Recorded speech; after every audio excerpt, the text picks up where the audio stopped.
Well, thank you for coming, first of all. I just want to say that my background is in architecture as well. I studied architecture for ages, and then I had only 2 years study in art in Amsterdam at the Rijksakademie. And that kind of got me into the context of art, where I thought it's interesting to have this open space and somehow this freedom and time to try out new ideas. What I'm going to show today is not something I began with.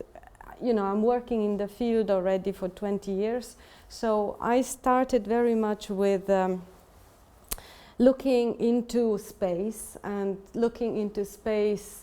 maybe away from architecture, but trying to experience it and see what experience offer and so on. And then through that process, somehow I realized that this space has something to do with people and social participation or social events, or that kind of constellation creates space. And today I choose the title Gardening as a Method and the Production of Space. And it's obviously a constructed title that refers, first of all, the first part would refer to Patrick Geddes, and the second part would refer, as you probably know, Henri Lefebvre.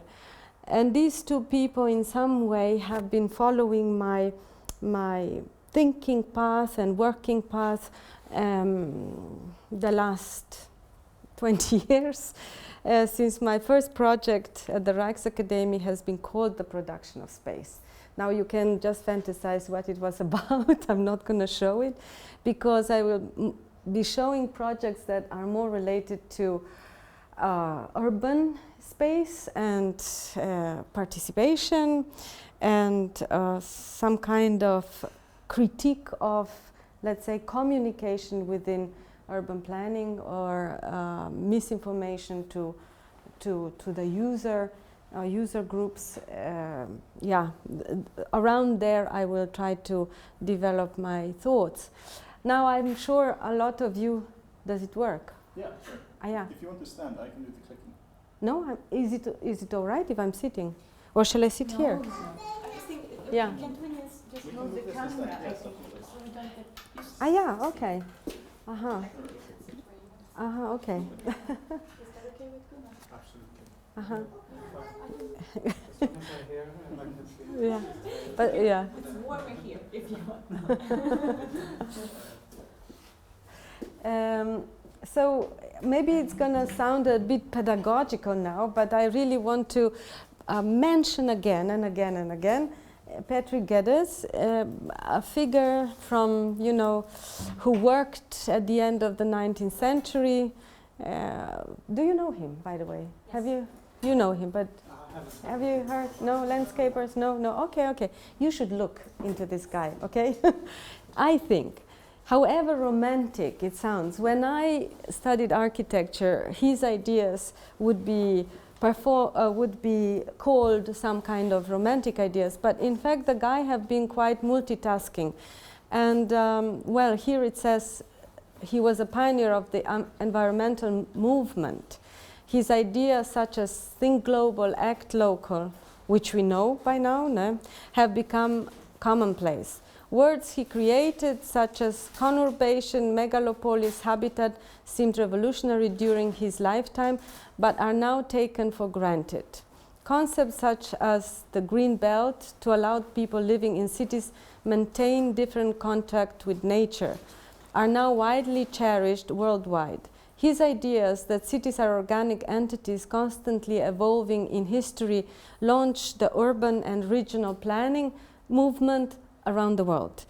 Well, so obviously Patrick Geddes is considered as a kind of godfather of urban planning, but I think he never was making his path into history in that way, since we know Mumford was the guy who was celebrated as the kind of somebody who theorized the urban planning. Wrote about cities anyway, and Patrick was his teacher. So why I'm talking about Patrick Geddes? Because his methods inspired me in my work. In several projects that I've been doing, that I'm also going to show you. And I decided to talk for a while, but then maybe I'll just stop because I have loads of pictures, and you know, you can ask me questions in between, so we can, at the end, it become just a discussion perhaps. He was also the beginner of a regeneration movement in the city, as far as I know, but I mean, please correct me if I'm wrong, but that's how I know it. And he lived in Old Edinburgh. He chose to live in Old Edinburgh, and at the time this was a very decayed city. Old centre of Edinburgh was very decayed.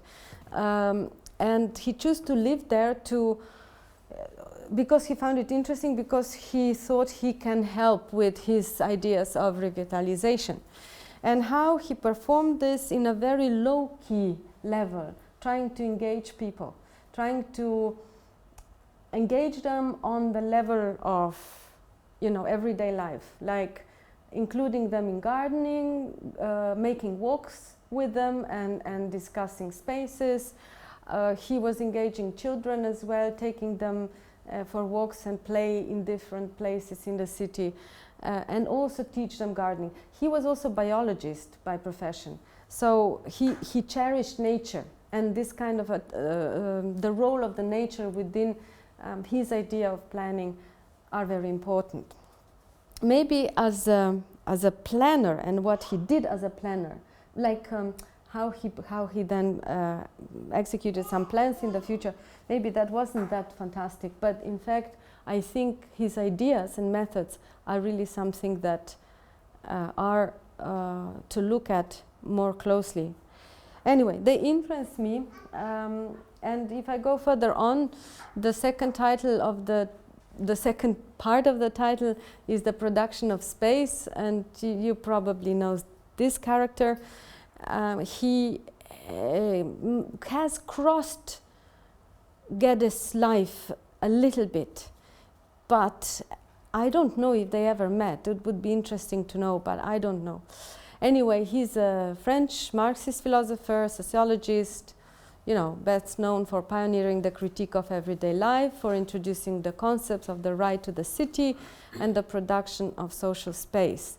And for his work on dialectics, alienation, and criticism of Stalinism, existentialism, and structuralism, well, he's known, he wrote about this. In his prolific career, Lefebvre wrote more than 60 books and 300 articles.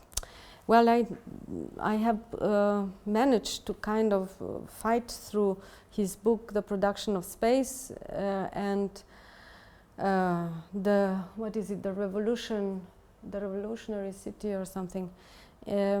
He was having very similar, in fact, ideas, I think, as Foucault, but and they lived at the same time. I mean, they are contemporaries, but I think they were not really too friendly. He was very much a man who was involved in projects, and also in urban projects, like planning projects, and he kind of knew a lot from inside, which I think is quite important. Anyhow, if we go on, I just wanted to emphasize on 3 points in my work that has to do with context, with process and participant. I would say nowadays we talk about size specificity, or we talked about size specificity for the last 40 years, 30 years. And I think maybe the last 10 years we tried to question size specificity and think about context-related work, because somehow size specificity is not exactly what it promised. Namely, a lot of size-specific projects are maybe replaceable or retransportable or whatever can happen in another site that is quite similar. But nevertheless, this is a discussion that we can, of course, develop further on. I'm interested in the context. I'm interested also in the process rather than the product. so I'm not so fond of creating objects. However, I do quite a lot of furniture, let's say, or platforms, or whatever functional object is necessary to accommodate a certain event or suit to a specific project that I'm proposing. But I'm actually, where the art is situated within the process. And that's somehow very difficult, I think, to understand in our material world, because of course we like to associate to the material object and we like to talk about it, and the whole art is, seemingly based on aesthetic evaluation of the object. I'm trying to banish that and trying to say, no, this object creates relations between people, and that is something that is important. So the third element is participant, and here I object, or I transform the viewer.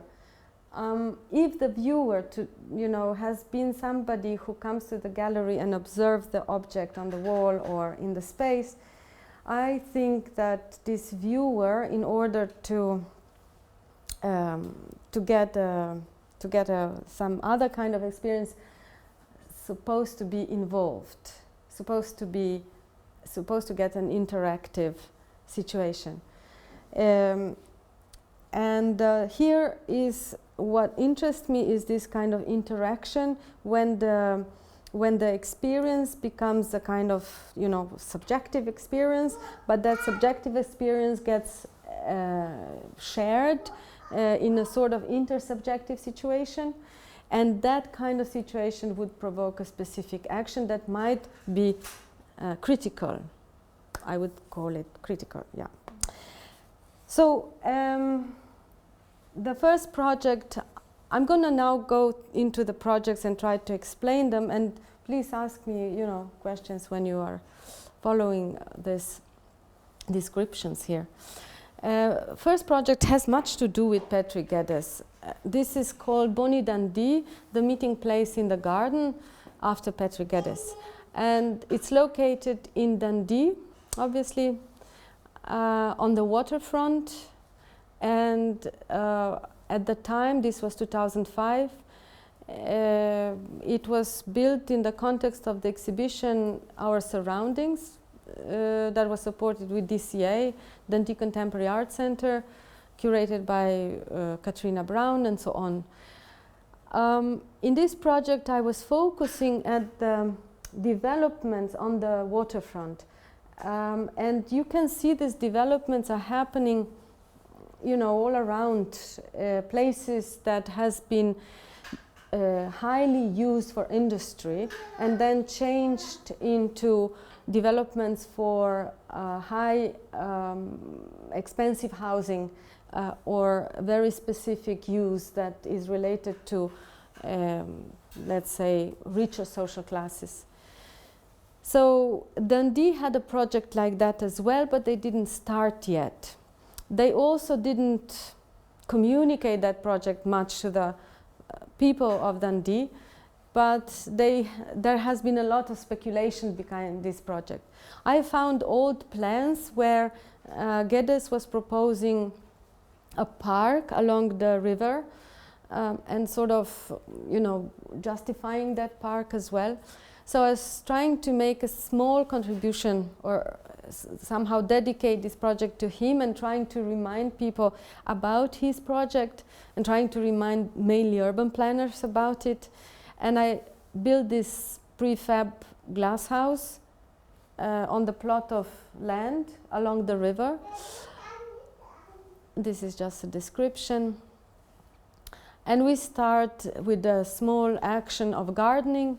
We also had walks in the city. I usually, when I come to a place as a non-local, I try to gather a lot of information from people who live there. So I was trying within the project to create a learning situation, which was also inherent to Geddes' method. Learning was part of the project. So in this case, we are learning about plants. Then we were walking, and somebody from Dundee was basically leading us through different specific points, and through that we would be learning about Dundee. Then I had, I organized different situations. This, for example, was when people could just visit the inside. Basically, they could visit it every day, and there was an archive about the project of the waterfront and about other facts and other, let's say, historical ideas on this site. And then they could look at it, they could study it, they could make comments, and there was a little notebook that I created where people could draw their ideas or write, comments or whatever. And I must say that was very popular. Also because I realized that people have a lot to say about the place itself. And I invited Maaike Schalk, who is also architect and theoretician. She's teaching in Stockholm now at the KTH, into a workshop part of the project where we were discussing the urban regeneration of Dundee and the development of these brownfields around the river with different groups of people. And that was also some kind of learning situation. Rather us telling them, of course, what to do, they were telling us how they experienced the process of urban planning in Dundee and, what would be possible to do. At the end, we created a kind of event. Well, I must say that, first of all, the head of the urban planning never managed to meet us, but we managed to invite him into a kind of public meeting in the Center of Contemporary Art to discuss about, to have a public lecture on another topic that he wanted to talk about. However, of course, people who were very intrigued to discuss with him, they came to the lecture and used the situation for themselves. So at that moment we also give him the notebook that was at the end of the project. We give him a notebook that we got with ideas of people written and described in the notebook. That was a kind of public occasion when we gave him, when he realized why we invited him really to the DCA. That actually there is a lack of public discussion that he should maybe confront at one point. But I guess that situation, those situations are quite scary for urban planners and politicians, and usually they try to escape them. But I think that's not the way to do it. There must be another way to pursue some sort of democratic planning or listen to the voice of the people. Did he comment the fact that he was there and that it was revealed to him? He was very English polite or Scottish polite. So he was repeating why he is there and that this is not an occasion to discuss the project on the waterfront, but people didn't listen. And that was a public situation, so he was confronted with the public and he had to answer some questions. It was maybe a trick that wasn't fair to him, but he could, in a way, use it to himself, to his own, to his own idea, to his advantage. Yeah. But he didn't really. He was not very, innovative or reflexive on the situation, which was a little bit of a pity, perhaps. Anyway, the glass house was later on donated to the Barnhill Rock Gardens, and this was a group of activists, the oldest group of activists in the city, who managed once, in the 70s to save the garden for themselves from the from the building project, and now it's a very beautiful garden on the shore of the river, a bit further on from this project. And they've got the garden house as donation, and they still have it there. However, what's interesting is that they fenced it. I don't have a picture of that, but when they invited me for a visit, you know, to come back because they were happy about the donation. But what they did is that they built a high fence around the glass house, and they paid for that fence, you know, much more than they would pay for repairing glass if somebody would break it or whatever. I mean, this kind of paradox also exists.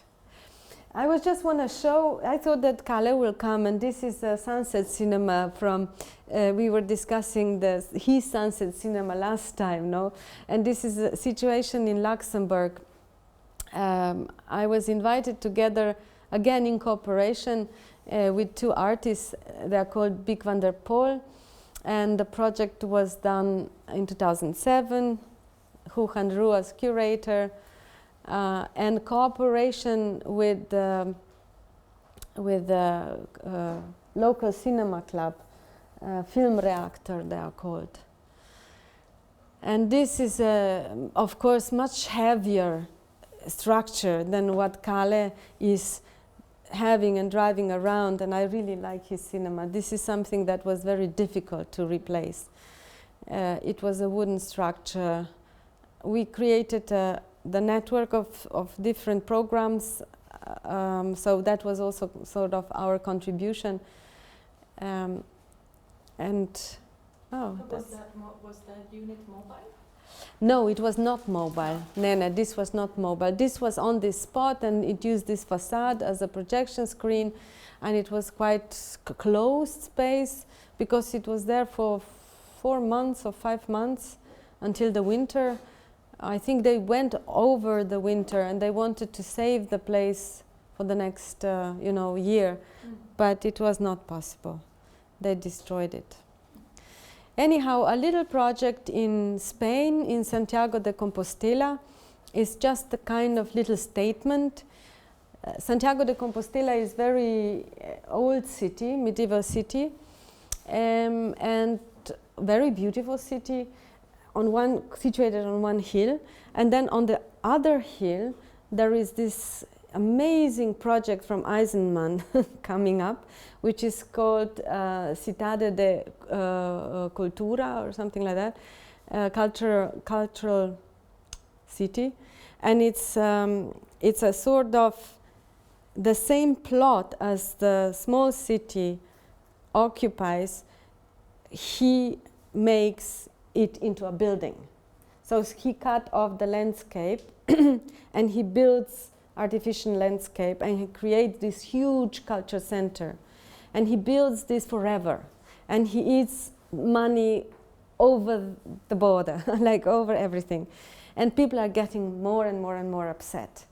So I came into this situation when this was happening, when it was kind of going to the end of the project, but in fact it wasn't finished,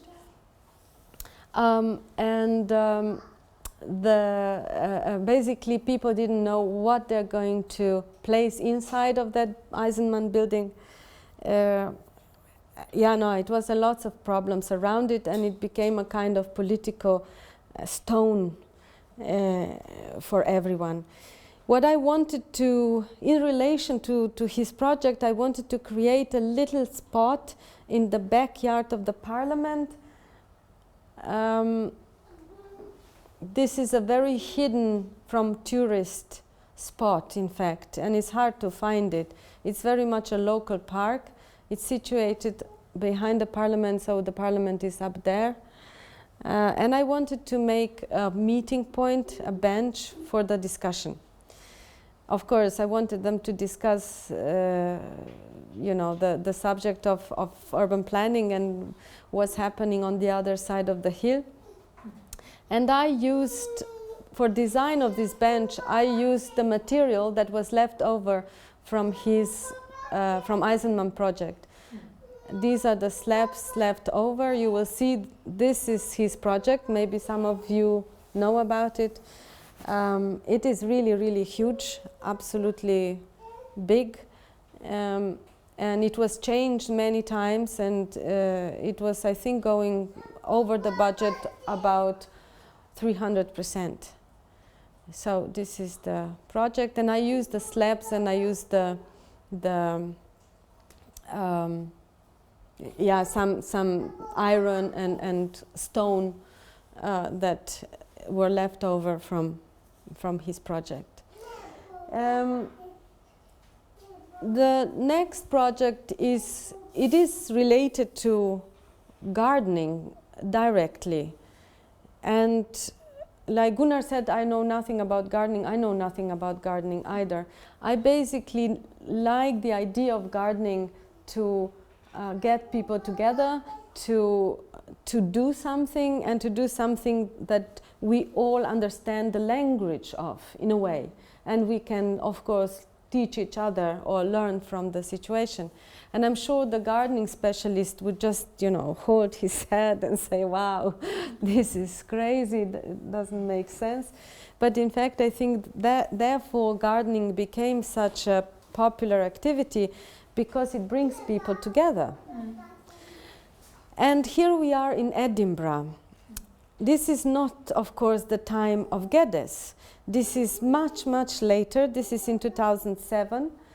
And it's a situation when the center of Edinburgh became very, very gentrified.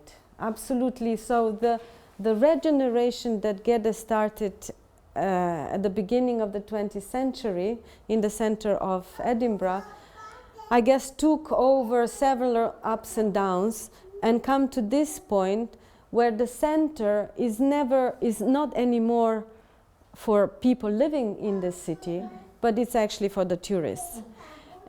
People were moving out of the center because there was, they had to close down the elementary school, and they were basically trying to, because they didn't have any shops, they didn't have any service for them. It was all about tourism and tourists and tourist products and so on. So I invited Mike Schalk again. We did together quite some projects, and we still cooperate on different levels to work on this. This again is produced within art context. It's kind of strange, all these invitations from different curators to work in public space. And this is again Katrina Brown as curator. This is 2007.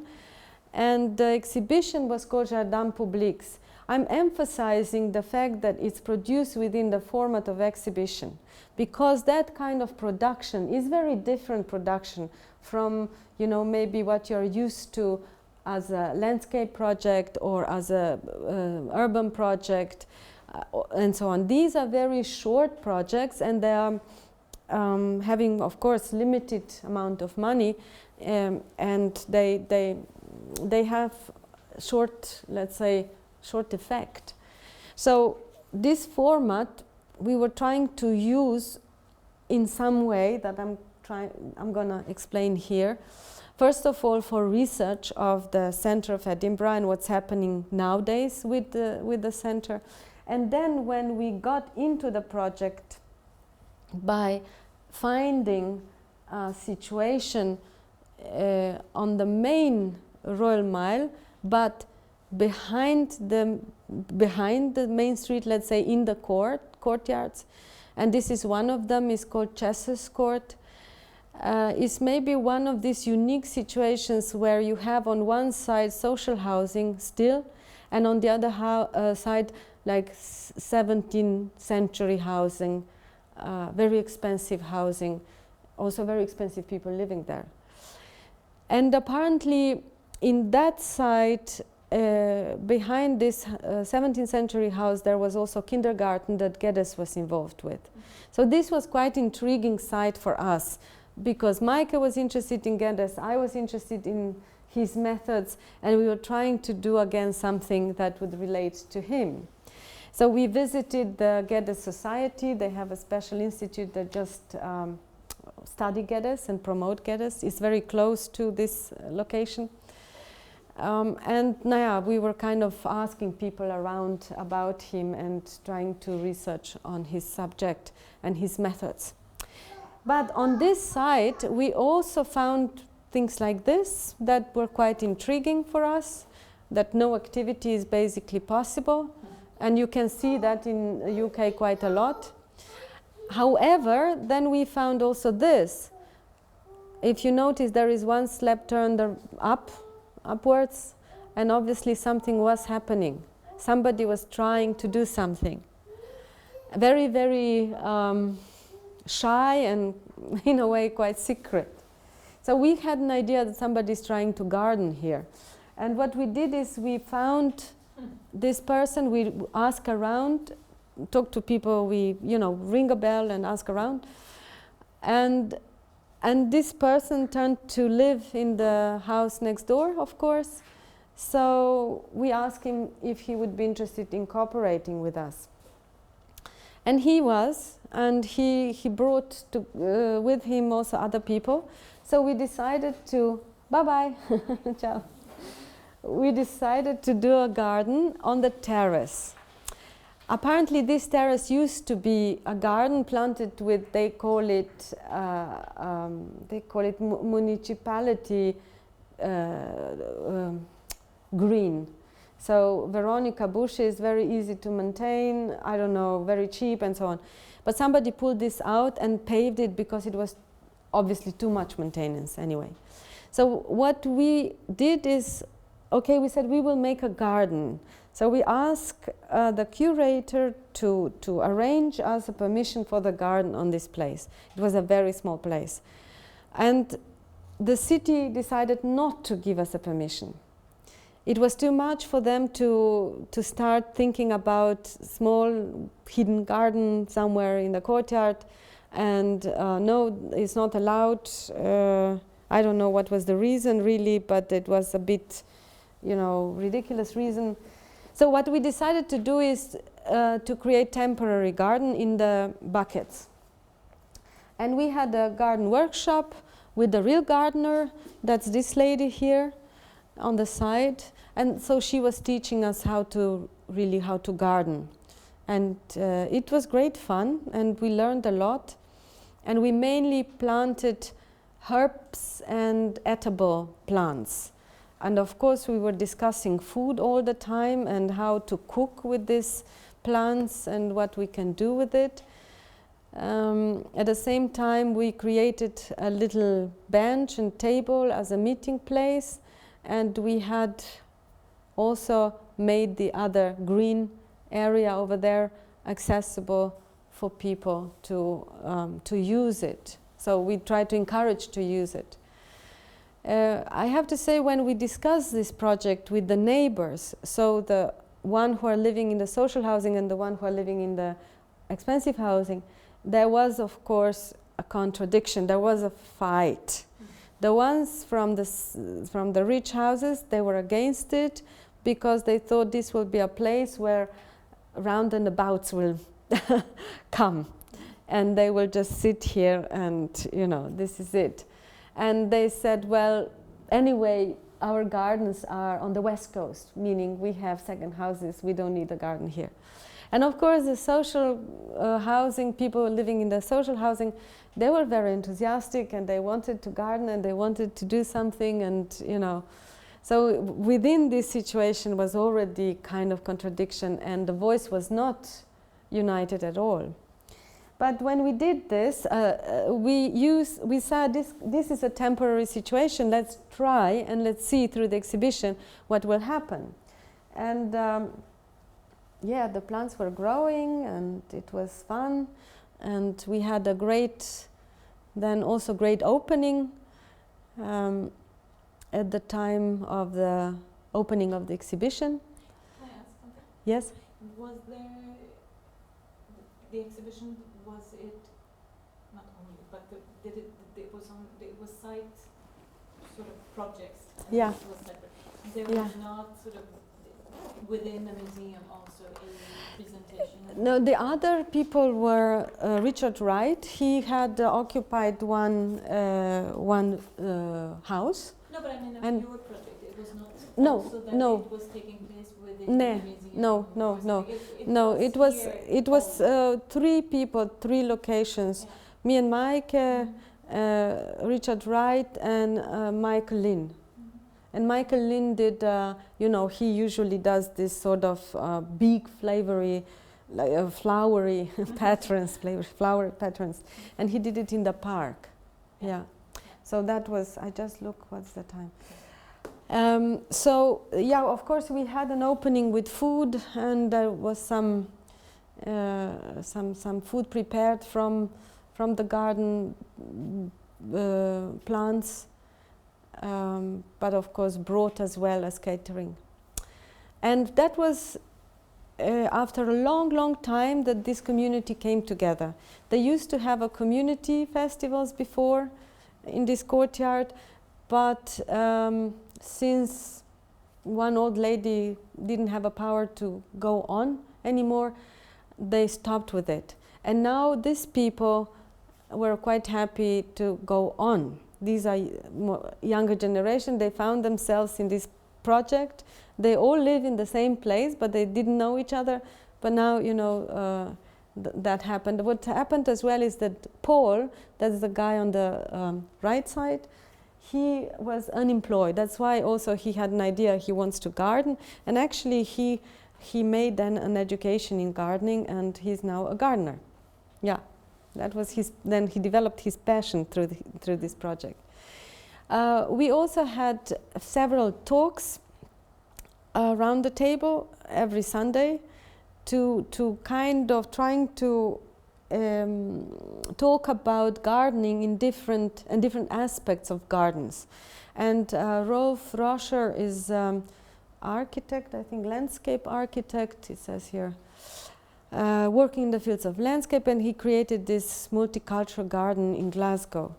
And then Greg Robertson developed a kind of, he's an environmental activist, and he developed an eco-community, or he's developing eco-communities. That's his task. And then Sophia Lennart is a specialist on Geddes, and Anne Jepson is a social anthropologist, but she worked as a therapist, so she had a kind of therapy garden. Okay, these were talks then. Again, we had notes, and people supposed to be writing. Here it wasn't that popular, I must say. The notes were not that crucial at all. So this element could be skipped, in fact. Yeah. So it looked when Mike and me left. And then next year, the city decided, through the exhibition and through the publicity we got through the exhibition and through the discussions that we had, the city was always addressed. And they were addressed and put under pressure again. And at one moment it came the question, would you give us a permission? And then they gave a permission to plant the garden in the ground. So the people, the neighbors, they did it themselves, and then they sent us this picture, and that is about a year after we left. Oops. Yeah. Hmm? Yeah. Two of the bushes there were the same that the original guy planted, I think. Those Is two this one? between- Yes, yeah. between. Yeah. I was They- wondering about that Yeah. guy. It was a he. It was a he, yeah. And Paul how Gilling. How did he look upon the process Yeah. as it went on? It was actually, well, he was very, very enthusiastic from the beginning. He is that kind of character, which I think is also important, what kind of people you meet in projects like this. It could be different, of course, because the project itself didn't have such a, happy development as I'm telling you here. It was something happening. Yeah. There were these sad moments in between, because if you think, this guy has started up his own project. Okay, he didn't have much money to to go on. But at least he was doing that secretly. As soon as we came, we made it more public. We suddenly made this project visible to authorities. Whether we did it together with him or himself, whatever, this became visible. And in fact, the city was seriously discussing that we have to pay the fine because we destroyed the terrace. So it wasn't, you know, it's ridiculous and it's absurd, but actually this was happening, and he was very brave, I must say. He was not going like upset and, oh, you see what happens now and da da da. So we had to act in a certain way as we thought can be solving the situation that would be productive and not destructive. And it's a very tiny little thing, but still very sensitive for one person who started up the gardening project. So yeah, it wasn't so fantastic. No, it has had its own problems, and I think that's important to know also, because a lot of these projects looks very easy and very harmless and whatever. Nowadays everybody's used to them, but at that time it was for the city, you know, kind of annoyancy or something. And they thought we are anarchists.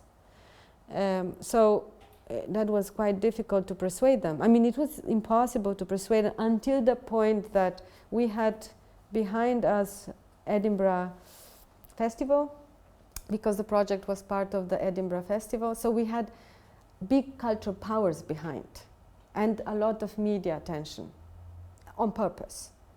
So that was important, and we used that. We could, you know, we could use it in a bad way too. I mean, it depends where your consciousness is, how you want to turn this around. But the museum or Edinburgh Festival, they were not afraid of... The Edinburgh Festival? Yeah, and the museum, they were not afraid. No, because Edinburgh Festival is a power which is basically above. They bring money in the city. So the city would, you know, kind of would see here an equal negotiation partner. Since we, as artists, with this little project, were not equal negotiation partner, of course. Right. They didn't care. But it wasn't a risk for them? For the Edinburgh Festival, no. But of course, if there would be some director in place that wouldn't understand, that wouldn't want to understand and wouldn't bother, you know, this would not happen probably. Yeah. Yeah. May I ask also something? Yes. So you kind of knew that the place is there, or you found it after? No, we didn't know. We made. I want some. Since I'm here, we didn't know. No. We come to. This is usual drama. You come to the place. They invite you to the place. Thank you. You don't know what you're going to do. You come to this city and you're lost. You have no idea where to start. You know, it's not like. But you wanted to put these people together, and you wanted to do it in the garden, or. No, we found the spot first. We spotted what I showed you on the picture. We spotted this slab being turned up. Yes, okay. This was, oh, look at this, you know, like this. Okay. And we went through several courtyards, and we thought, okay, maybe this could be interesting and that could be interesting to work with. But how and what and whatever, we didn't know, because we didn't know anything about the context. And when we started to research the site and we started to talk to people, then we start to understand what's happening in different places. And that was not the only place we were analyzing. So we had several places that we talked to. And this one was most interesting for us somehow. So something was intriguing somehow. And the important thing is that there were already someone who was like starting to do it. Yeah, we just thought that it was an interesting, intriguing situation. Yeah, whether somebody has started it or because it has these two different populations there, we just thought it was a little bit more interesting than these other places. But I'm sure if we would research some, others more deeply, and maybe we would find out something else. It could be possible as well. But it's not like somebody would, you know, you come to a place and you have a task or a program or a problem visible. You have to think about it and you have to find out about the problem, let's say, if it's a problem, or about, you know, maybe not a problem Because situation you yourself. didn't know the place No, itself. Okay. No, yeah, no. And so this was successful because after you made it, the people were starting to be involved. Yeah, Because Yeah. sometimes it doesn't have to be like that. That people No. are not interested. and no, they- exactly. So Yeah, this was successful. That Yeah. people were interested. Yeah. And still after a year, Yeah. they sent you this picture. Yeah, yeah. And now apparently this garden is on a map of a small gardens to visit in Edinburgh. Yeah, which is actually not the you know, it's No, not no. so clever, Okay. because suddenly something more. It's a tourist. Yeah, attraction. exactly. This is a wrong thing, in fact. Suddenly it comes back to the tourism. Okay. It's like, my God, can this end? No, it's like turns into something else. Yeah. And were you supported financially by the municipality or by some No. organization? Or The project was supported by Edinburgh Festival, Edinburgh and they get money from everywhere, I guess, Okay. from Scotland, from UK, from, you know, different So places. it was the cultural thing as you were talking about. Yeah, Okay. it was cultural money. Yeah. Mm. And now, since it is on an official map, Yeah. do they get money to maintain? I don't know. I would have to ask them. I didn't follow that. Yeah, that's a good question. Yeah, sometimes the municipality just takes it for granted then. You know, that's 2007, Scotland, Edinburgh. They didn't yet realize that these kind of projects are very good to get people involved in order to maintain the place. But at that time they didn't know yet this. So now it becomes actually a danger that the municipality embrace projects like that, because They want people to work. yeah, there are people for free to work there, yeah? Which is another question, I think. Yeah. Are you okay? The nuts and chocolate. that's Oh yeah, thank you. No, but not only for me. It's like No, they're circling around. merci. Yes. Yeah, here you can see that one bench has vanished. I don't know where it is. And we also distributed blankets for picnics on the green area there. And we gave one blanket to each staircase. So, yeah. Yeah, and this is another project, and this is something Gunnar knows very well already, because I made my dissertation around this, and it's in Hustadt. This is a place in Germany, and this was a huge project. I've been working on this for several years, and I moved there. In fact, I just moved there. And well, I was invited. I got very ordinary invitation from the city of Bochum, that's Ruhr area, West Germany, to work on the public art project. And I don't know. I mean, you here are not so much. Maybe you are from the art context, right? But within arts, to work on the public art project that relates to urban regeneration is like you sign the contract with devil, okay? This is not to do. I mean, it's under heavy critique right now.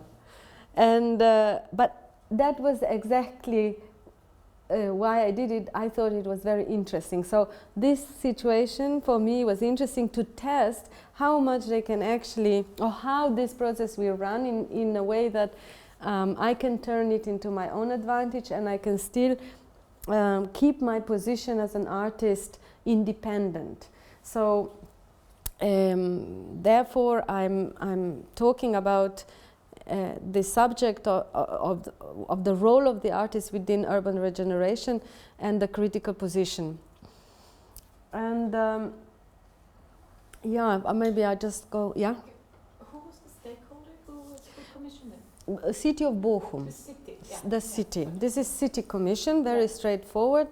A stupid contract that I had to sign myself, and I got responsible myself for everything, which is nowadays a little bit tricky to do as an artist. But okay, I've done it in this case, and that was quite. It was quite a rocky path anyway. This is a place. It has been built as a campus or Universität Ramstadt, they call it, to University of Bochum, Ruhr University. It's not the University of Bochum, but Ruhr University. And at the end of the 70s, about 6,000 people are living here. And of course, you can imagine situation has changed from the 70s to today. Before, lots of, I don't know, employees of university living there, and then today, multicultural society, multicultural, communities. So the place was quite much in decay, or still is, in fact. It looks quite organic in this picture, no? But actually it's quite, it follows, modern architecture. When I came to the place, I would be introducing myself, and I would be introducing myself, of course, as a foreigner who doesn't speak German. And this is an invitation to my lecture or my presentation. And I'm saying here that I'm an artist in residence in Hustadt, and I would like to present myself and my work, and that they are very welcome to come to the school. I'd organize this lecture in the school. There's a little school there. And trying to tell them that actually my German is crap. Can I just ask you, was it, I know that there is some artistic residency, which can be like you can, as an artist, you can resident in some country. Was it this kind of residency? The format of artist residency is very common format within the art context nowadays. So you have thousands of them in the whole world, and they offer you different things. They offer you place, they offer you money, maybe differently, and also you can apply in a different way. This artist in residency I created myself. We just called it artist in residency, but in fact I was part of the. You were employed, kind of. I was, well, my contract was with the city of Bochum, and at the same time they were doing this big regeneration project for Hustadt, and I was basically associated to this project.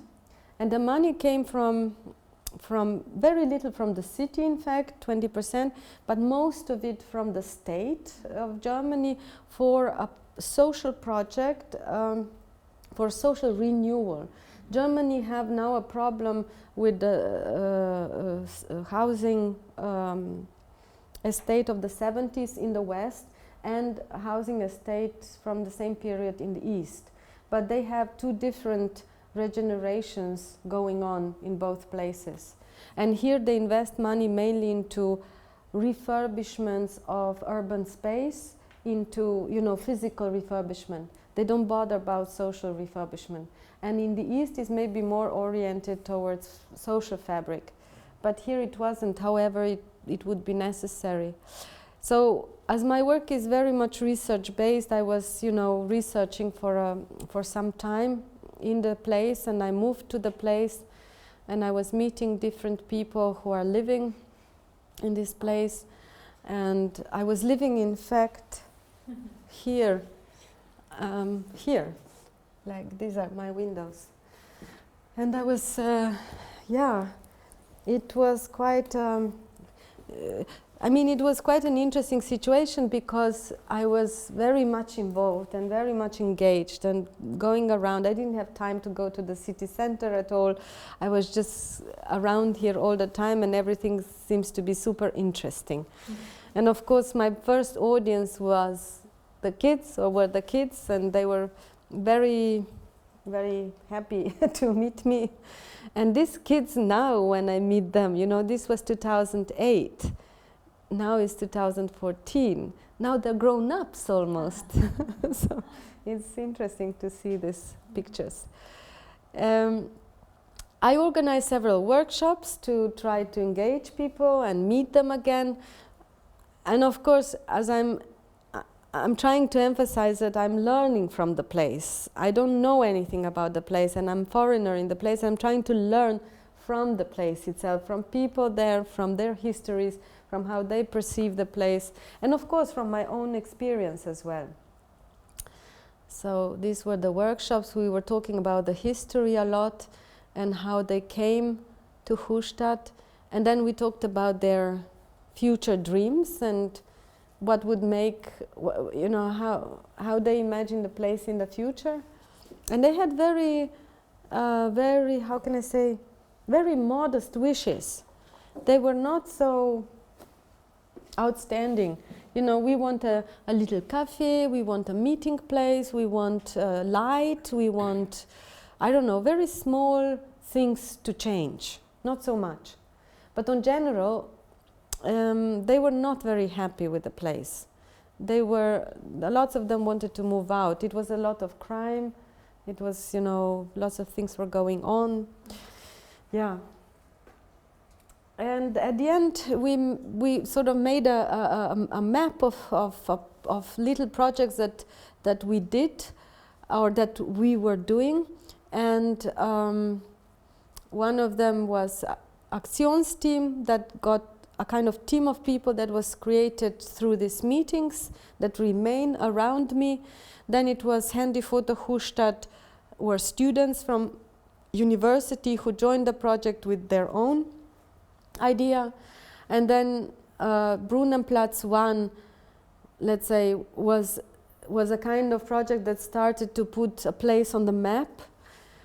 So making an address for the place that hasn't existed before. It was called Brunnenplatz, this main square in front of my house, but nobody had this address. So we start to change door entrances into different address. But the first address we gave to our meeting place, and that was called Brunnenplatz 1. And actually, the official side of so the officials, city officials, accepted this idea, and that went on.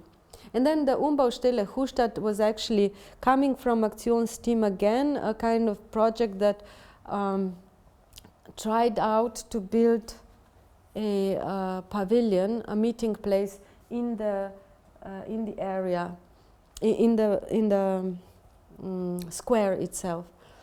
So there was lots of discussions, lots of arguments. Very different people were part of this group. A lot of them unemployed, but some of them well educated, some of them not. Very strange kind of, you know, group of people, and lots of fighting. And not our meeting, and how, like, at the end of the meeting, what we got out of it, different ideas, what we could do with Brunnenplatz 1. It was a kind of a trigger for the ideas. The idea of the Aktionsteam was, from our perspective, to sort of get involved into regeneration project and try to sort of steer it our way, because there was an official way and there was an official planning, and of course that way was, I mean, they were also informing the public what's going on, but we wanted to contribute in our way. We wanted to have it the way that we imagined, and I must say there was sometimes a contradiction. Sometimes we complement each other, sometimes we have used their information, sometimes they would use our information. So it was a weird process of cooperation, and we were some kind of disturbancy within regeneration project itself, I think. This was the Handyfoto Hustad. What was that? A project by students that addressed the public in Hustad with different languages that that we sense they are spoken in Hustad, to participate with their handy photos, mobile photos. They were invited to photograph their own place, and then the photographs were exhibited in 3 different venues, and the prize was given, and that was, you know, quite a kind of exciting event for Hustad, because the problem of Hustad is that is known as a ghetto to the outside, and with this handy photo of Hustad, with those pictures coming from Hustad, we wanted to show what people in Hustad think about their own place and present that to the outside and start a discussion about Hustad itself. So it can be something like Rosengård in Malmö, or Yeah. maybe it's too much. Yeah, it is something like that, yeah. Here was also lots of drug traffic and weapon traffic and things like that. The jury, Also like big as Rosengård, or maybe smaller. maybe as big, yeah. It looks quite big, yeah. Yeah, maybe as big as Rosengård, yeah. This was a part of the exhibition, was also history of Hustad. And where was the exhibition space? Exhibition was at the university. One exhibition. The other exhibition was in the city. So there were different publics informed about Hustad. And then the prize was given to these small people here. Yeah, they produced this photograph that was chosen by the professional jury, and then we had prize from public as well. But I don't have that picture. Should finally put it in. But what was important through the project is that we performed certain actions in a period of time, mainly in the summer of 2009, that were testing this urban area, this urban space, this place, this square. Testing in a way in different levels, either as physical space, as meeting point for people, as space, or as sound space or something, a space that can engage, or in what way it can engage people. And those actions were proposed by people from the group, from Aktionsteam. So I didn't, well, we discussed them, of course, but I didn't suggest them. We were discussing them, if they're appropriate, if it's okay, shall we do that? And they did what they could do, if somebody could dance well, she would make a dancing course. If somebody could tell stories, they would have a spontane Märchenstunde, for example. There were some people busy with theater as well. And then, of course, we also had gardening. And that was quite an argument with politicians who said that gardening is not a thing to do in Hustad because everything got destroyed. So we had to do a garden, and we had to prove them that a garden is possible, that people are taking care of it, and people are involved. And, by doing this, we prove that we can have a garden in the future. Did you have fences or stuff like that? No. No fences. No fences. Just No, open you will garden see. with Yeah. vegetables. Okay. No, it was also. Yeah, This was a Sunday brunch at immigration office, where Germans were invited to integrate. And this was the herb garden we started with in a very small way. And it started like this,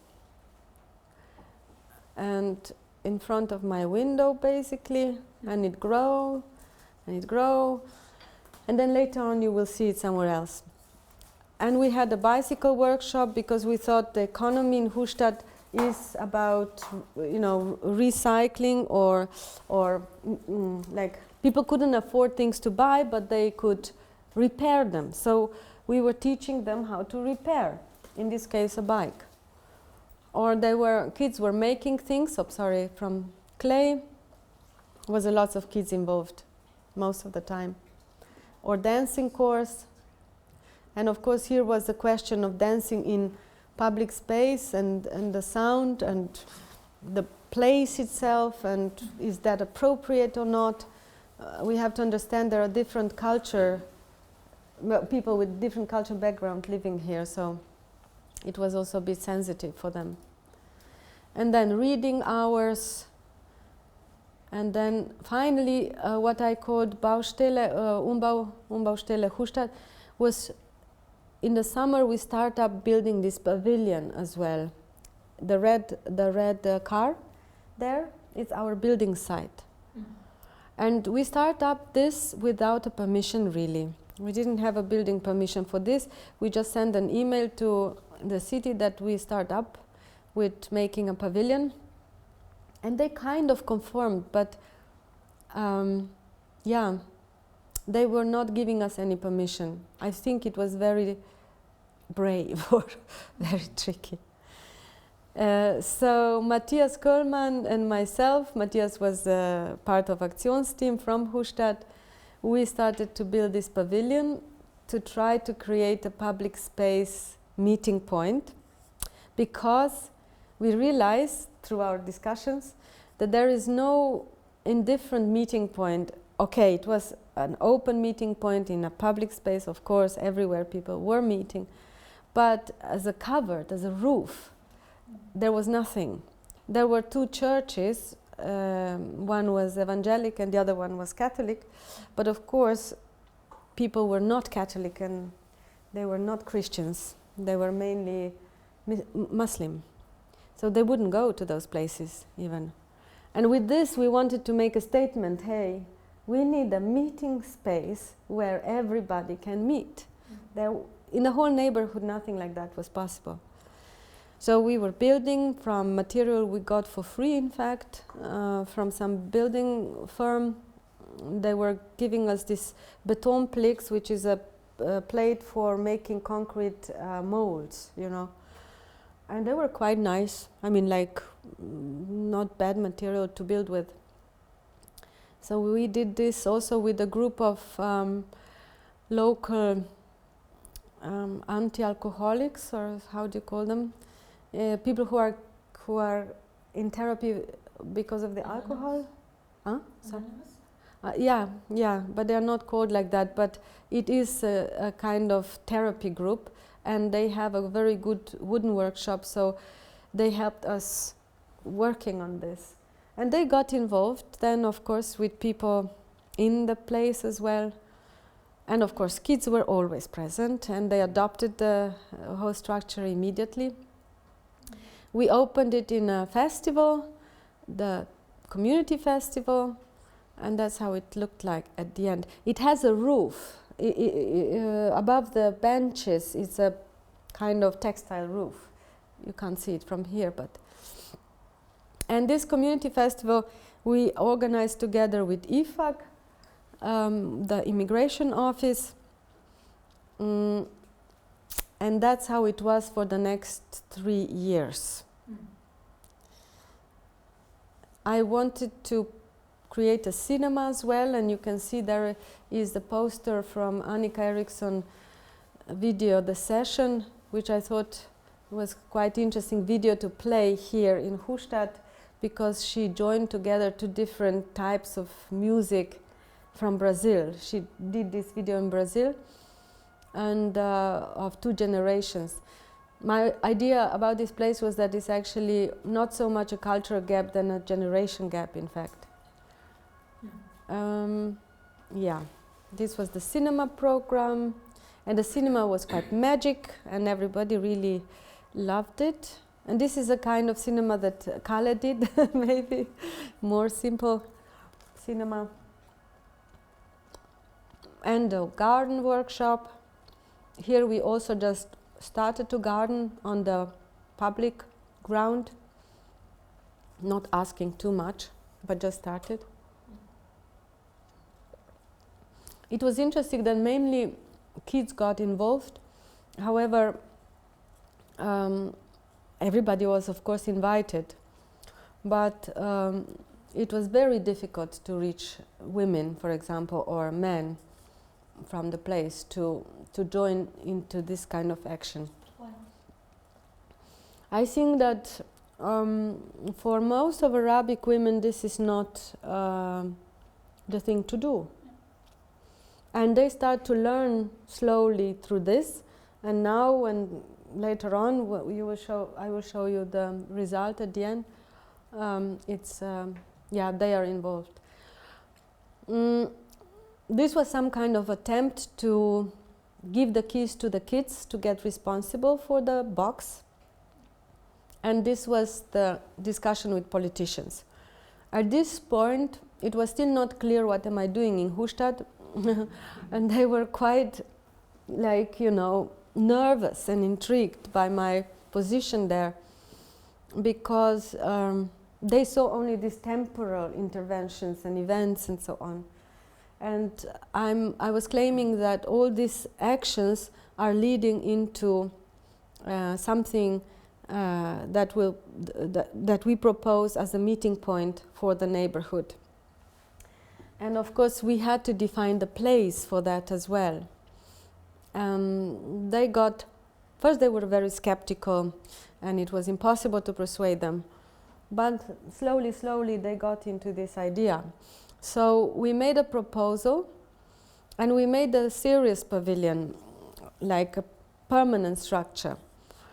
And I work together with the landscape architect Christine Wolf from VBP office in Berlin, Berlin, Bochum.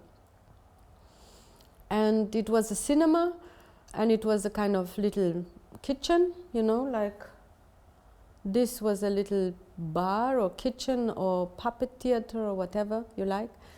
A poster wall here or an info wall we thought here. And then in this place here we wanted to transport this garden that we were doing, and the cinema. That was important. So these stairs here defined the stairs in the urban planning further on. You will see then she prolonged these stairs over the whole length of the square. And the idea of the garden was behind or if you want, at the entrance of the pavilion. First they rejected the project. It was not possible. We should forget about it. We should think about something else. This is not to do. And, the project is over, basically. But then I insisted on further on into discussion and negotiation and lobbying and, I don't know, all kinds of things we did. And we managed to persuade them to take the project into the urban plan, to take pavilion and place it really into the urban plan and allocate some money for it, because that wasn't the case before. So they allocate the money for the construction, concrete construction, wooden construction, but they did and at the end we negotiated water and electricity, but then they didn't give us money for furniture and not for roof, which was crucial in fact, and for this kitchen box, bar box, whatever you want to call it. And of course we had to sign a kind of letter of intent that we are going to take care of this structure after it's finished. And one person who was part of Aktionsteam, he took it over, basically as organization. It was called, the organization is called University Meets Querenburg, and that was an organization for street culture. And he took over responsibility, and he basically signed the contract with the Staatsverwaltungschef, the city administration boss, that he and all these other people, it was not only this, but it was more of them. Oh, I didn't. wrote them down, would take care of the pavilion in the future and would also, you know, program it in a way. Because that's the main problem in this place, is that you can maybe do something, but to remain running the place is a problem. And I think that's a problem with museums as well. You can create great museum, but you have no money for programming. This was a building process that takes a long time, and then you know, the structure appears and it looks like that, and it's a kind of scary or something, and then that's what we got. And from this point on, it was ours. We had to magic and do all kinds of things to get the money to finish it. And from this point to finishing point took us another year. We've got the money quite fast from cultural funds again, and mainly from Holland.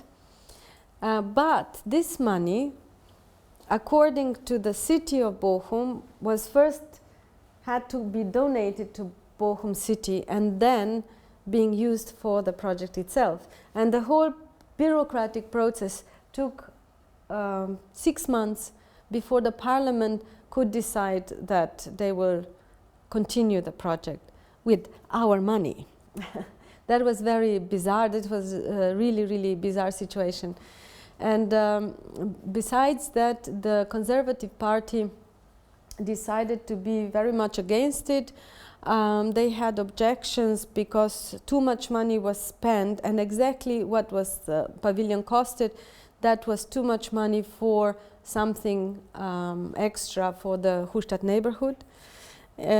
And however, no, they had quite a bit chunk of money to regenerate Hustad. It was too much to give it to the pavilion.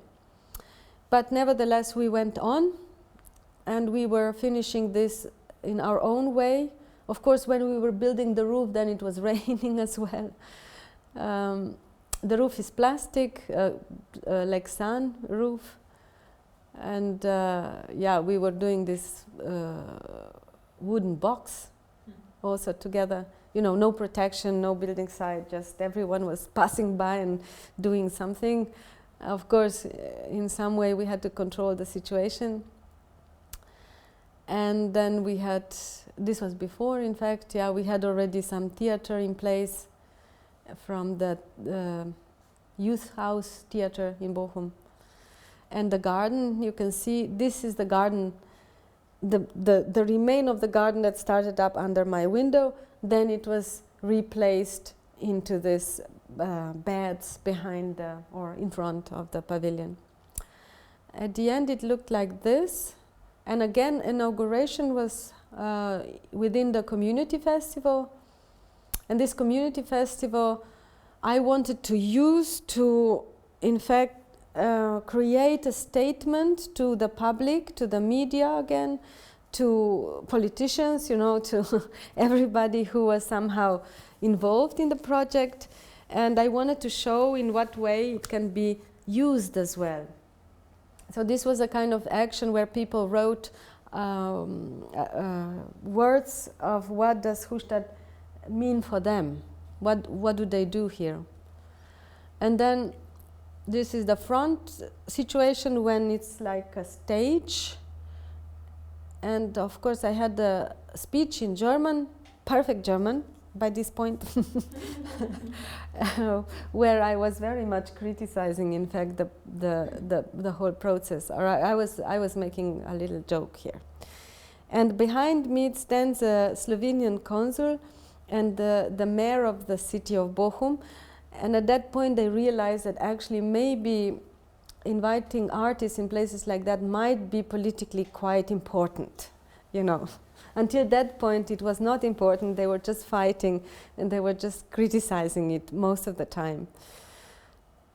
So these were different events. I also invited artists, colleagues with their video films, video productions, and this is Gitte Willesen with her film Juju, White Magic. She produced in Gambia, And since there was also African community in the area, I thought that was quite interesting to present this video. I presented also a video from Pia Rönecke and now I forgot his name. Aysel is a Kurdish writer. I'm sorry.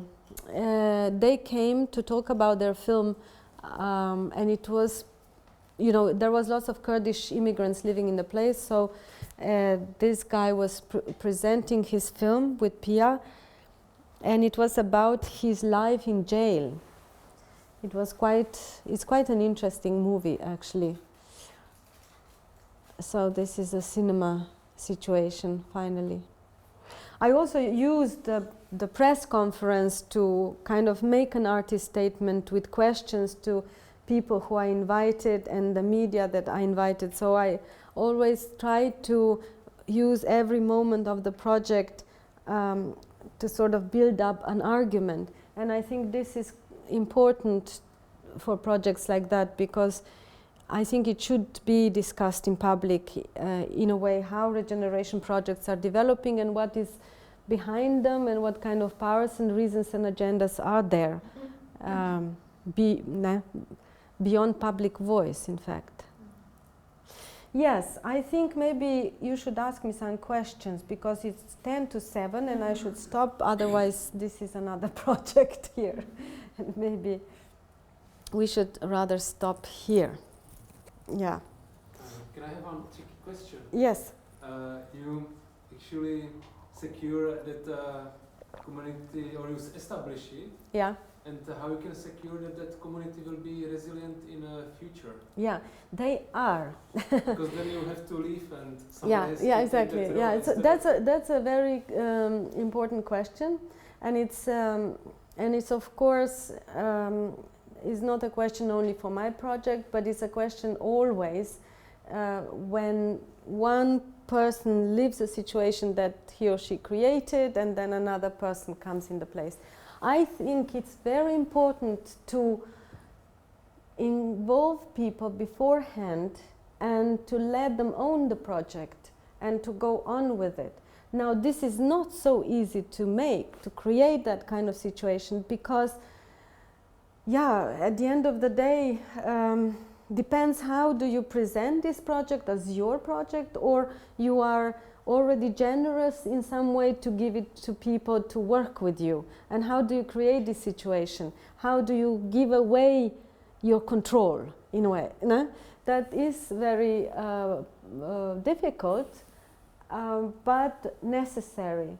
And in this case, I have been repeating from the beginning to the end to the Actions team, to participants of Actions team, that they must use this platform for their own, for creation of their own work, or for the creation of their own motivation, and follow up that motivation. They had different motivations, and that was also quite important.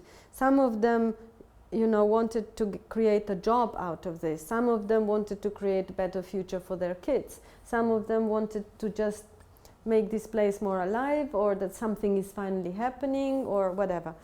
So those ones who really decided that this platform will provide them work, they really went for it.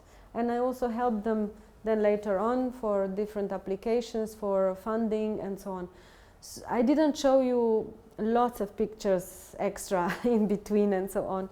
We made, when we were waiting for permission from the city, we also created a little cafe in the inside of the block, of the residency block, of the residency house, and that serves like a hub for the pavilion. And that person is Matthias Kollmann, who was very much involved. He's still running that cafe in relation to the pavilion, and he is persistent to go on creating something called Hofstadtmarke, which says, I'm employing, he becomes a social entrepreneur out of this project.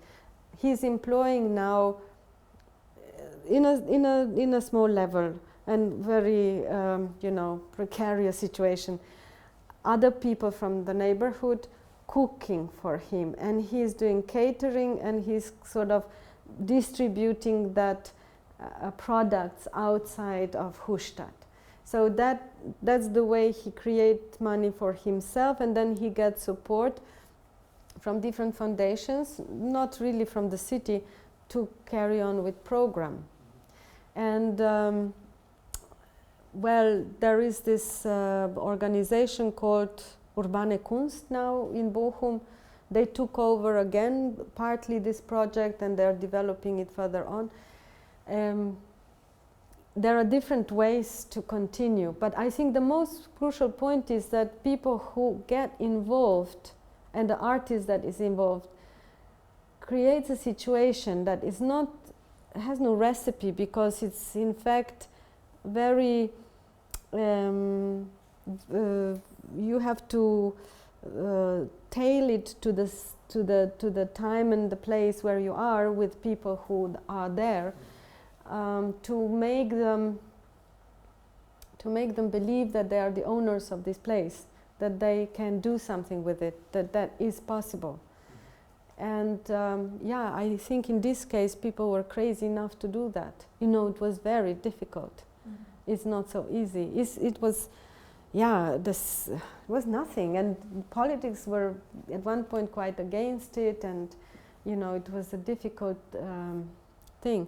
And in places like this, people get quite jealous as well. Like they would, when they hear that Matthias got the money for running the program, you know, you would expect that the others are quite happy about it, but no, they got jealous, and they were trying to yeah, make his situation more difficult even. You mean people in the close neighborhood? In the close neighborhood, and people involved in the Aktionsteam even, you know. Yeah, everyone wanted to be a king then. You get this sort of group of people where some of them were not helping each other, but they were contradicting to each other, and it's very difficult to to follow up then, to develop it further on. And I'm sure lots of projects like this, they don't happen or they don't continue. They just die. But I think most of them, if we would now look at them and analyze them, perhaps we would see that there was not enough involvement and not serious enough involvement of the inhabitants, the local inhabitants, the participants in the close vicinity. Yeah. But how do you measure that? What is enough to create? What is enough? Yeah. Because maybe it's Well, because you never there know, was of course. something that Yeah. happened, like you have Yeah. you have the building, Yeah. which is a good sign that something is happening, and then it can be good, like middle Yeah. point that people stick to it.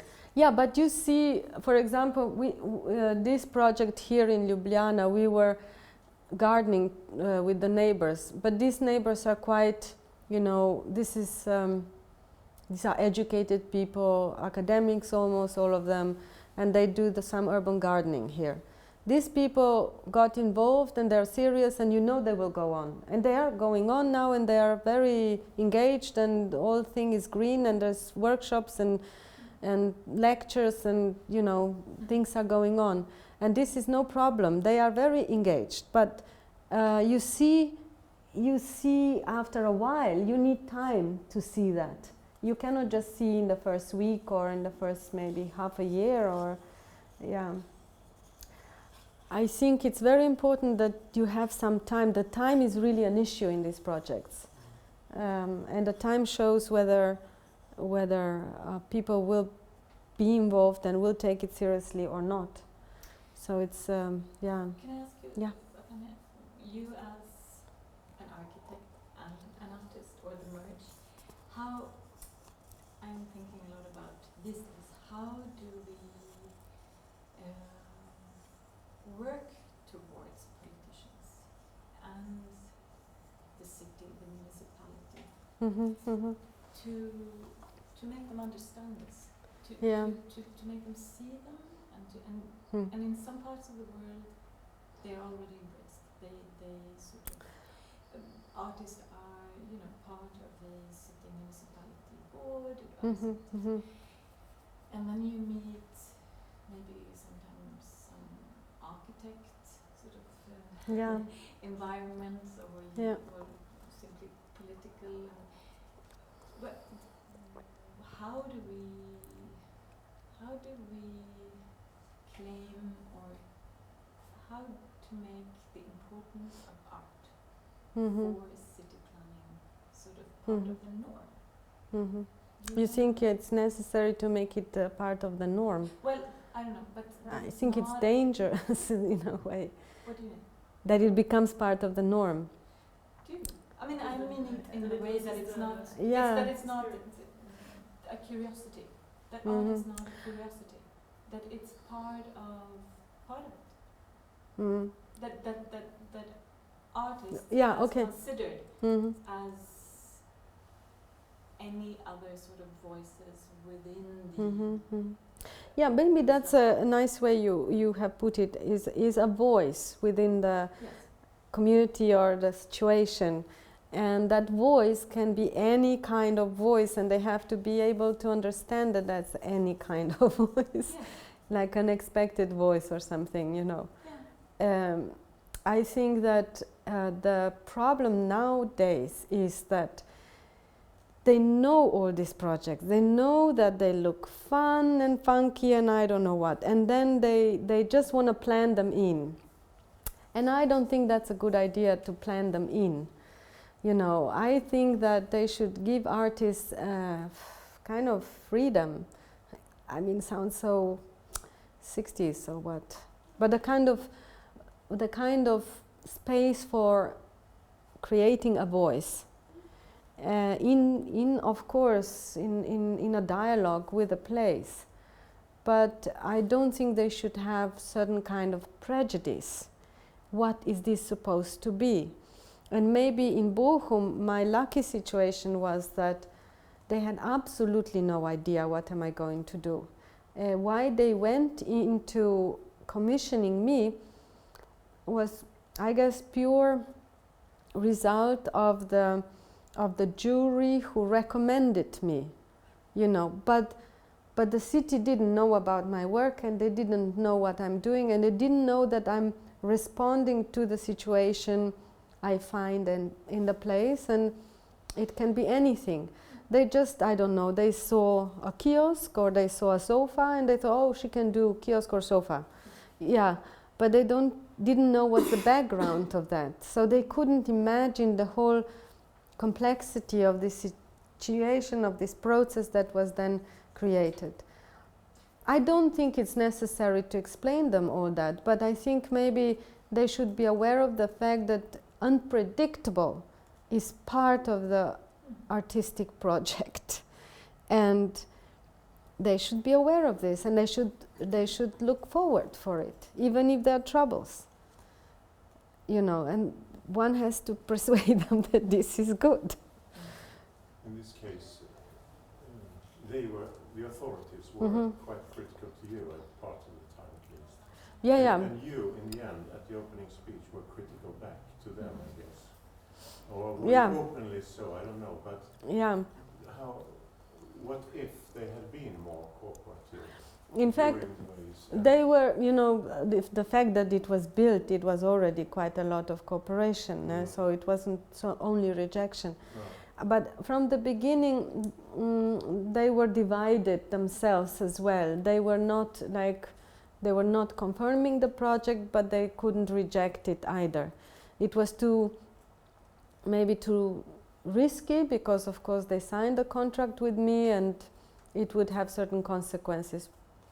Or they even thought I will be, you know, quite much embraced by the place, and so they recognize some positive sides in it.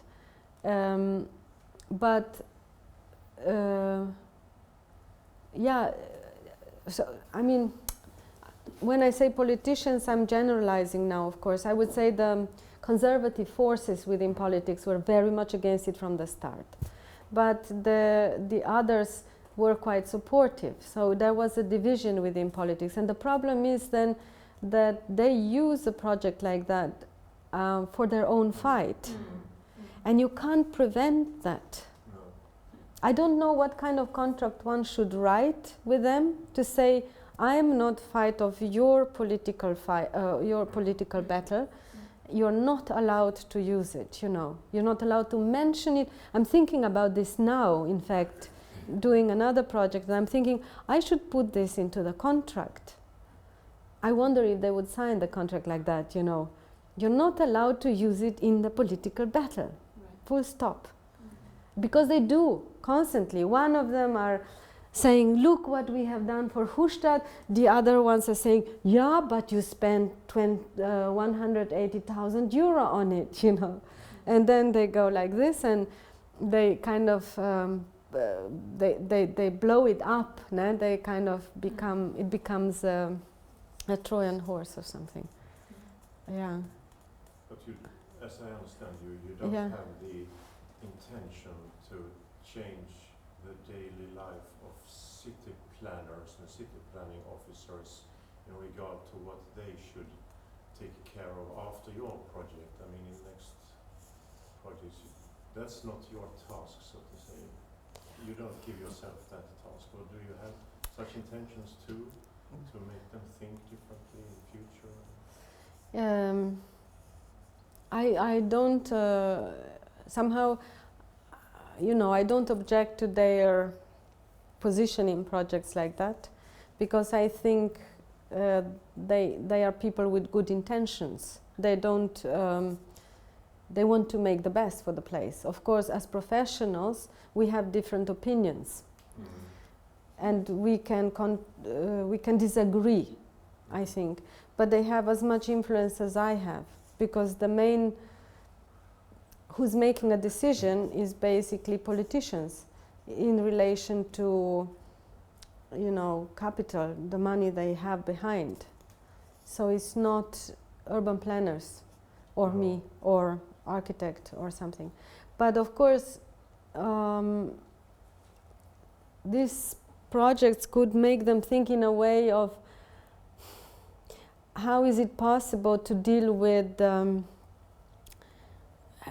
for example, I think it's actually specific from case to case, and if you have a certain occupied land in the city and people are gardening on it, a city planner must understand what that means, that these people perhaps will claim the ownership on that land in the future when you are planning something on it.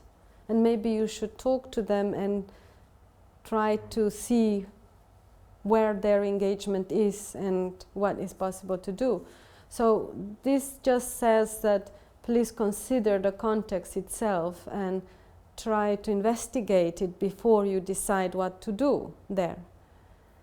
And I mean, the landscape architect here, she got quite involved into the whole process. But again, she did not know much about the place and people here. She was very ignorant, in fact. She got to know it through me because I had so many meetings, also with her and so on. But you know, she was intrigued by it. But yeah, she answered the question of regeneration in a very ordinary way. You know, there was no kind of intriguing point. Like at one point we were discussing this floor that is there, which is graphic. It was existing kind of graphic on the floor, on the square. And as a professional, I would understand that you, I don't know, I mean, to me this is related, perhaps I should go back there. Oh, no.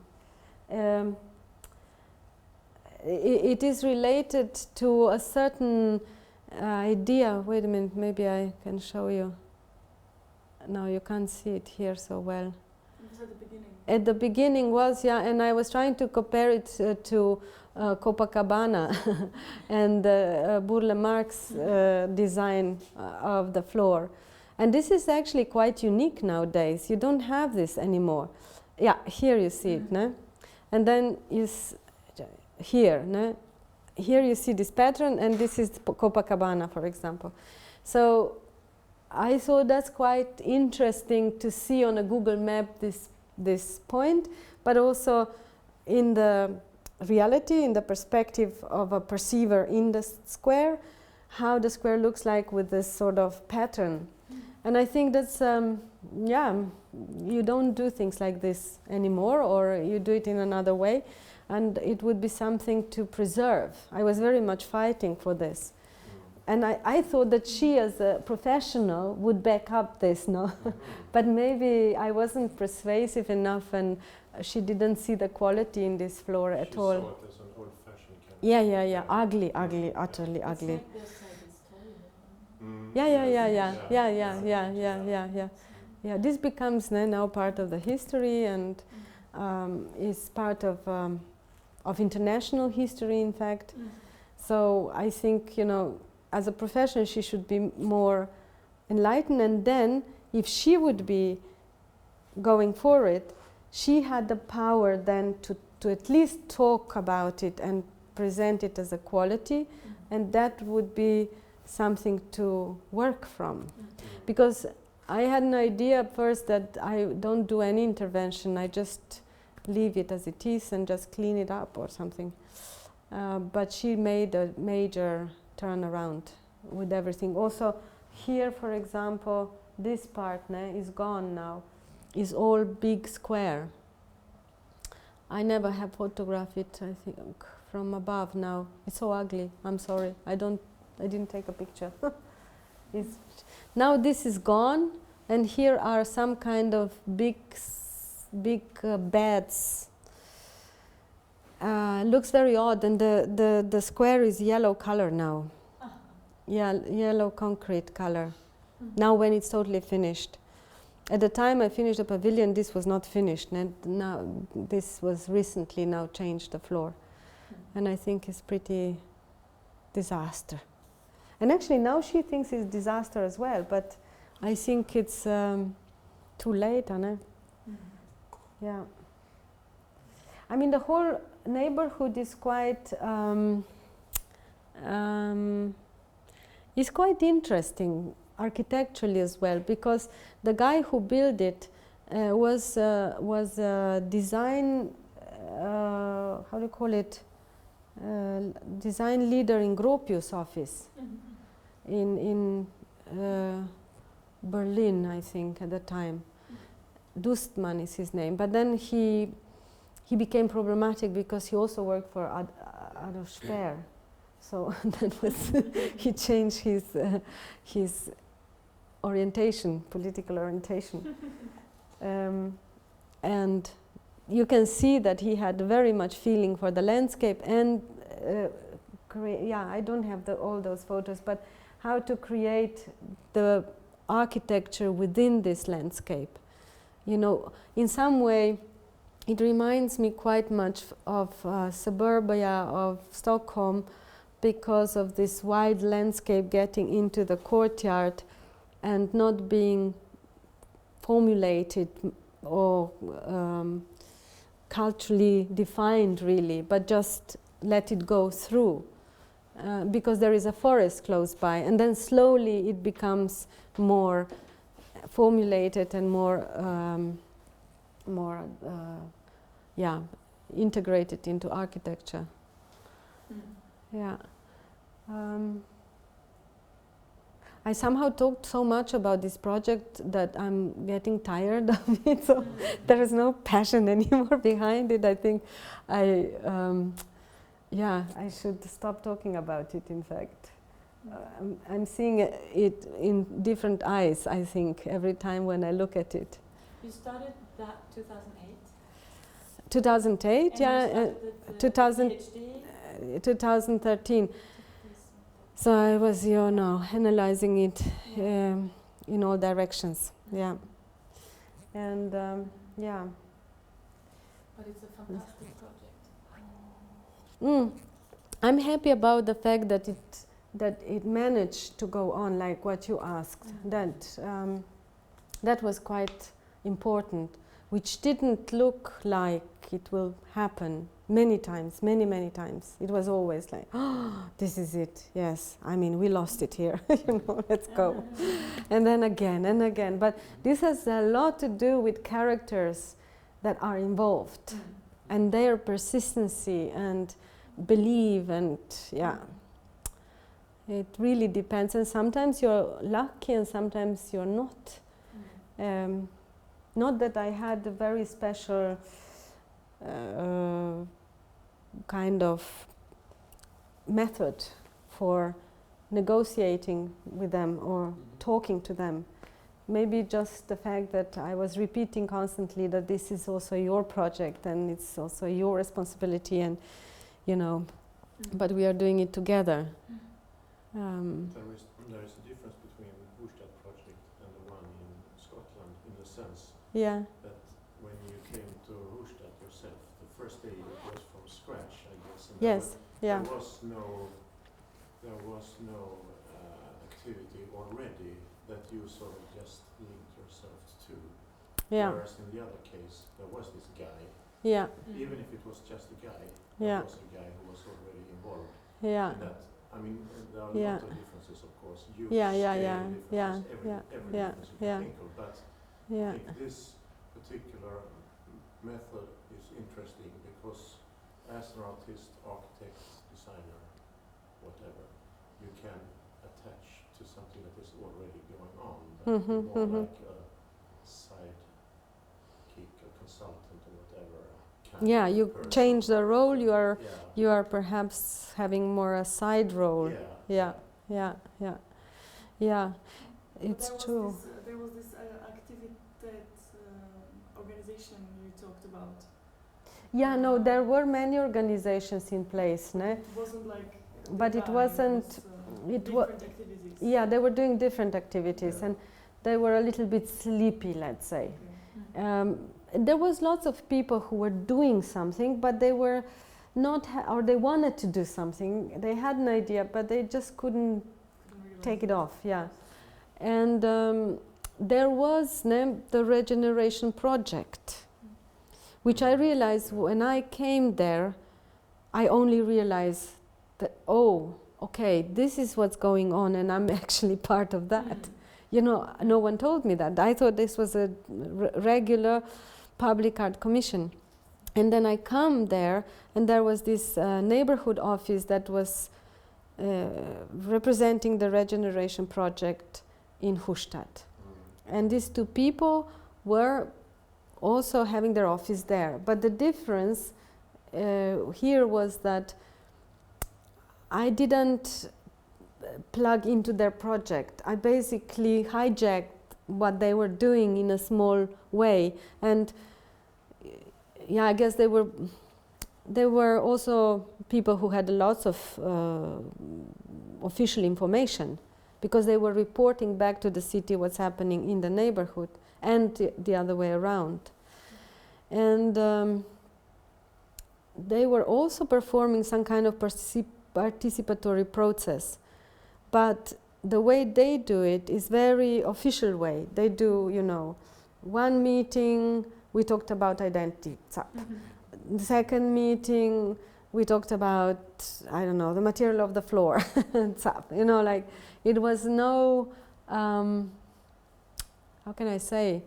It was obviously no wish to engage people, really. But they were very aware of the fact that they need them, because the local politicians, some of them were quite sensitive to this local environment. They would come there and they would check out what's happening, and they would talk to people. So of course it's interesting to see how democracy on the local scale, in such a small scale, works. That sometimes even the Christian Democrats and the far left would join forces because they don't like the design, Has nothing to do with, Have you ever experienced through projects that politicians or city planners actually lack or don't know the methods and the tools for the participation? Have you Sure, there are lots of times the politicians wouldn't maybe be really experts in participation. No, No. but that they would but- acknowledge it, that they would be Yeah. honest about it, and they would say, Oh, this is why, yeah. we need you or that or this. Like that they Yeah, well, nowadays they say that, and then you become some kind of tool. Mm. It's not really the point either. No. Useful. Yeah, but I must say that these people who were working in the regeneration office, they were quite skilled in terms of, official participatory processes, how to lead meetings, how to Sure. design workshops. You know, they are taught how to do that. Mm. I was there as a total amateur, Yeah. and that's why I was improvising a lot. Mm. How long had they been in Hofstad before you came there? They came the same time. Okay. Mm. Mm. Yeah, they were also having no idea. But interesting was, you know, they worked from 9 to 5, Mm. Mm. and that was it, and particular days. Mm. And of course, then after 2 months, the difference was already there. Now they were asking me about. So first, I got information from them. Then they were asking me for information, Mm. and especially in relation to the local inhabitants. They, you know, if they wanted to create an event or something, they were asking who can cook for the event. And I already, you know, had all these women. I knew them, and which one cooks the best or would do it or whatever. So, but also interesting that to my events, people would come from the neighborhood, and to them their events, people would come from somewhere else, from some offices, let's say. Mm. Other people would come to Hofstad. So it was also different public that participated. Yeah. Did you ever try to get engaged in politics into the process so they could understand deeply, like Yes, what you are yes, doing? yeah. No, they came. You know, some of them came themselves, and sometimes I thought this is a bit too much. Mhm. Yeah, they did. Oh yeah, because some of them they came to check. They were part of the discussions or workshops, or they came. I could not say no, go out or whatever. But what was not allowed was that they would start their own propaganda. You know, that if they would start that, I would ask them, please, this is not a place for your own propaganda. Could you, you know? And the Green politicians would be part of it quite many times, and the Linke is called in Germany. And this guy was very aggressive, in fact. And he was all the time trying to make some propaganda for the Linke. And I said, please, Christoph, you know, you're here for this community project, so would you stop? And I mean, after a while, when I also knew him, it was easier, but at the beginning it's quite hard. Mm. Yeah, to be so, you know, you don't know. It's kind of, you find yourself in this situation, you suddenly realize they are doing their own thing. Mm. But it was fine. That worked okay. Because yeah, but I don't have any recipe, Veronica, how to deal with politicians. I think they're very different. And it's also, this situation is changing so fast, you know. Yeah. And it depends what they think art can do. But And I feel that and if that's they not are- changing. It's like the yeah. I don't know. Sometimes I feel that there was a greater understanding where I was in Colombia than when I come back here. I don't know. Yeah, But yeah. that's another story. Yeah, you think so? Understanding here or understanding in there? But There, yeah. I don't Yeah, think yeah, so. yeah. I know. Yeah, yeah, It's just a very big question. yeah, And yeah. also I find it fascinating to see that it doesn't really develop. It doesn't, from what I Yeah, yeah. I was just now in Holland, in Arnhem also, and they are making a big public art, big exhibition that has, it's an old exhibition, Sonsbeck is called. And the politicians there, they're so aware of what this event can do for them. Yeah, sure. They're super aware. Mm. And of course, very supportive until the point you have to pay. But it's like now, mouth full of, promises and wonderful. And yeah, look at this urban gardening here and urban gardening there. I think it's very dangerous in a way. They don't care about art. No. They just don't care about the content, They just care about the format or what is it? Picture? Picture, the image, yeah, Mm. yeah. Or very little, let's be not so critical perhaps, very little of them are aware of the content. Yeah. And that should make you think, or, yeah, I see. Yeah. Hmm? Yes, okay. That's, Thank you so thank you for listening and questions, and yeah.